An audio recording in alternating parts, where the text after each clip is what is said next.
Item ಯಾವುದೇ ಇರಲಿ try ಮಾಡಿ ಆಚಿ ಚಿಕನ್ ಮಸಾಲಾ. ಅಯೋಧ್ಯೆ ರಾಮ ಮಂದಿರದ ದೇಣಿಗೆ ಲೂಟಿ ವಿಚಾರಕ್ಕೆ ಸಂಬಂಧಪಟ್ಟಂತೆ ಸುಪ್ರೀಂ ಕೋರ್ಟ್ನಲ್ಲಿ ಮಹತ್ವದ ಅರ್ಜಿಯ ವಿಚಾರಣೆಗೆ ಇವತ್ತು ಬಂದಿತ್ತು. ಈ ವಿಚಾರಣೆ ಸಂದರ್ಭದಲ್ಲಿ ಸುಪ್ರೀಂ ಕೋರ್ಟ್ ನೋಟಿಸ್ ಅನ್ನ ಇಶ್ಯೂ ಮಾಡಿದೆ.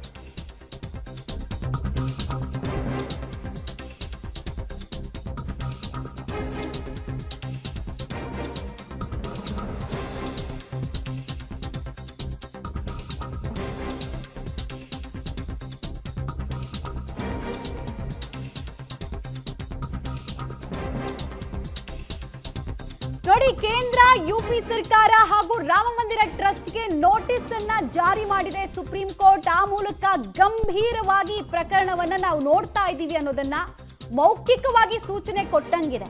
ಹಾಗೆ ಜುಲೈ 20ಕ್ಕೆ ಮುಂದಿನ ವಿಚಾರಣೆಯನ್ನ ಕೈಗೆತ್ತಿಕೊಳ್ಳೋದಾಗಿ ಕೂಡ ಹೇಳಿದ್ದಾರೆ. ಅಂದ್ರೆ ಇವತ್ತಿನಿಂದ ಒಂದು ವಾರದ ನಂತರ ಮತ್ತೆ ಈ ಪ್ರಕರಣದ ಹಿಯರಿಂಗ್ ಸುಪ್ರೀಂ ಕೋರ್ಟ್ನಲ್ಲಿ ಆಗುತ್ತೆ. ಅಷ್ಟರೊಳಗೆ SITಯ ತನಿಖೆ ಎಲ್ಲಿ ತನಕ ಬಂತು ಅಂತ ನಮಗೆ ರಿಪೋರ್ಟ್ ಕೊಡಿ ಅಂತ ಸುಪ್ರೀಂ ಕೋರ್ಟ್ ಸೂಚನೆಯನ್ನು ಕೊಟ್ಟಿದೆ. ಸೀಲ್ಡ್ ಕವರ್ನಲ್ಲಿ ಸಾಮಾನ್ಯವಾಗಿ ಸರ್ಕಾರದ ಎಲ್ಲ ರಿಪೋರ್ಟ್ಗಳು ಸೀಲ್ಡ್ ಕವರ್ನಲ್ಲಿ ಸುಪ್ರೀಂ ಕೋರ್ಟ್ ಅಂಗಳಕ್ಕೆ ಹೋಗುತ್ತೆ. ಸೊ ಅದೇ ರೀತಿ ಸ್ಟೇಟಸ್ ರಿಪೋರ್ಟ್ ಬೇಕು ಅಂತ ಸುಪ್ರೀಂ ಕೋರ್ಟ್ ಕೇಳಿದೆ. ಇದು ಯಾಕೆ ಇಂಪಾರ್ಟೆಂಟ್ ಆಗುತ್ತೆ ಅಂದರೆ ತನಿಖೆ ಸ್ಲೋ ಆಗಿ ನಡೀತಾ ಇದೆಯಾ, ಕೇರ್ಲೆಸ್ ಆಗಿ ನಡೀತಾ ಇದೆಯಾ, ಅಥವಾ ಫಾಸ್ಟ್ ಆಗಿ ನಡೀತಾ ಇದೆಯಾ, ಪ್ರಗತಿಗಳು ಯಾವ ರೀತಿ ಆಗಿದೆ, ಲೋಪದೋಷಗಳು ಇದಾವ, ಹೆಚ್ಚಿನ ತನಿಖೆಗೆ CBI ಕೊಡುವಂತಹ ಅಗತ್ಯತೆ ಈಗಲೇ ಇದೆಯಾ, ತುರ್ತಾಗಿದೆಯಾ ಅನ್ನೋದನ್ನೆಲ್ಲ ಚೆಕ್ ಮಾಡಬೇಕು. ಉತ್ತರ ಕೊಡಬೇಕು ಅಂದರೆ ಫಸ್ಟ್ ಸ್ಟೇಟಸ್ ರಿಪೋರ್ಟ್ ಅನ್ನೋದು ಇಂಪಾರ್ಟೆಂಟ್ ಆಗುತ್ತೆ.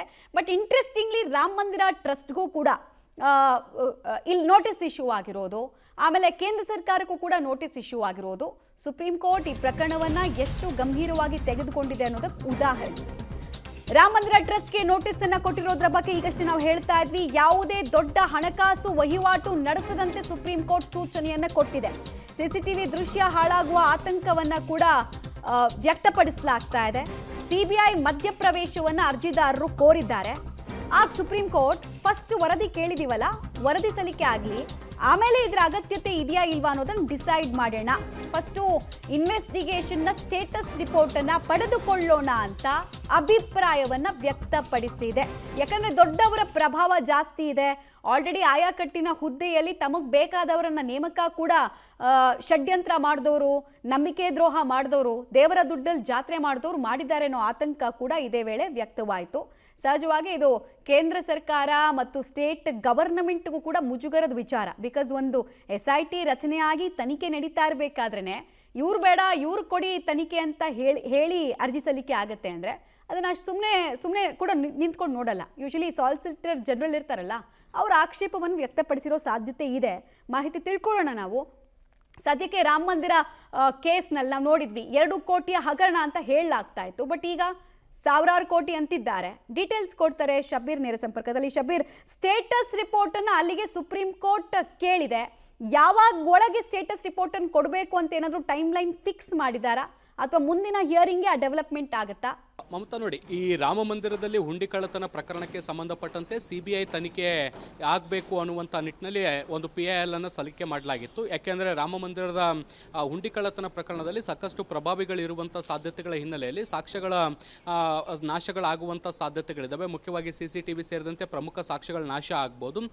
ಇದ್ರ ಜೊತೆಗೆ ಪ್ರಭಾವಿಗಳನ್ನು ಉಳಿಸುವಂಥ ನಿಟ್ಟಿನಲ್ಲಿ SIT ಕೆಲಸವನ್ನು ಕೂಡ ಮಾಡುವಂಥ ಸಾಧ್ಯತೆಗಳಿದ್ದಾವೆ. ಹೀಗಾಗಿ ಒಂದು ಸ್ಪಷ್ಟವಾದಂಥ ತನಿಖೆ ಆಗಬೇಕು ಅಂದರೆ ಅದು CBI ಕಡೆಯಿಂದ ಮಾತ್ರ ಸಾಧ್ಯ. ಹೀಗಾಗಿ CBI ತನಿಖೆಗೆ ಕೊಡಬೇಕು ಅನ್ನುವಂಥ ನಿಟ್ಟಿನಲ್ಲಿ ಮನವಿಯನ್ನು ಮಾಡಿಕೊಳ್ಳಲಾಗಿತ್ತು. ಇವತ್ತು ಆ ಪ್ರಕರಣದ ವಿಚಾರಣೆಯನ್ನು ಕೂಡ ಮುಖ್ಯ ನ್ಯಾಯಮೂರ್ತಿಯಾಗಿರುವಂಥ ಸೂರ್ಯಕಾಂತ್ ನೇತೃತ್ವದ ಪೀಠದಲ್ಲಿ ವಿಚಾರಣೆಯನ್ನು ಕೂಡ ನಡೆಸಲಾಯಿತು.